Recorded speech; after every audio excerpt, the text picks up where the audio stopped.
Hello everyone, welcome back to yet another video.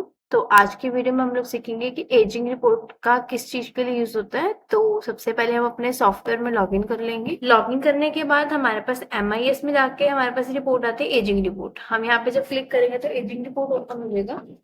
Ageing report का basically use होता है कि हमने अगर किसी पार्टी के चेक करना है कि हमारी पेमेंट कितनी ड्यू होगी और कितने डेज के अकॉर्डिंग चेक करना है, तो उसके लिए हम एजिंग रिपोर्ट ओपन करेंगे।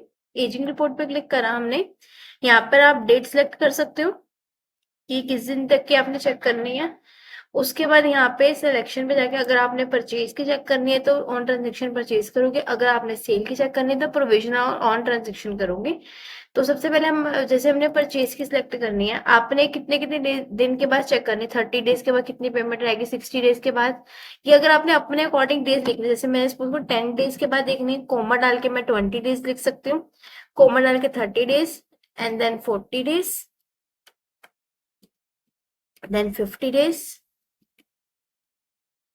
ऐसे में चेक करनी है। आपने यहाँ पे सिलेक्ट करने के बाद इधर आप सबमिट करोगे तो आपको सभी पार्टीज के यहाँ पे शो कर जाएगा कि आपका इन आज की डेट तक कितना कितना, 10 डेज के बाद कितना बैलेंस ड्यू पड़ा हुआ है, 20 डेज के बाद कितना बैलेंस पड़ा है, 30 डेज के बाद कितना बैलेंस है।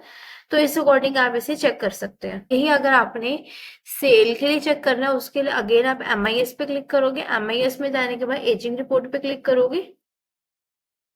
यहाँ पे जाके आपने प्रोविजनल ऑन ट्रांजेक्शन पे क्लिक करोगे तो आप यहाँ पर अपने अकॉर्डिंग डेज भी लिख सकते हो, जैसे मैंने पहले बताया था।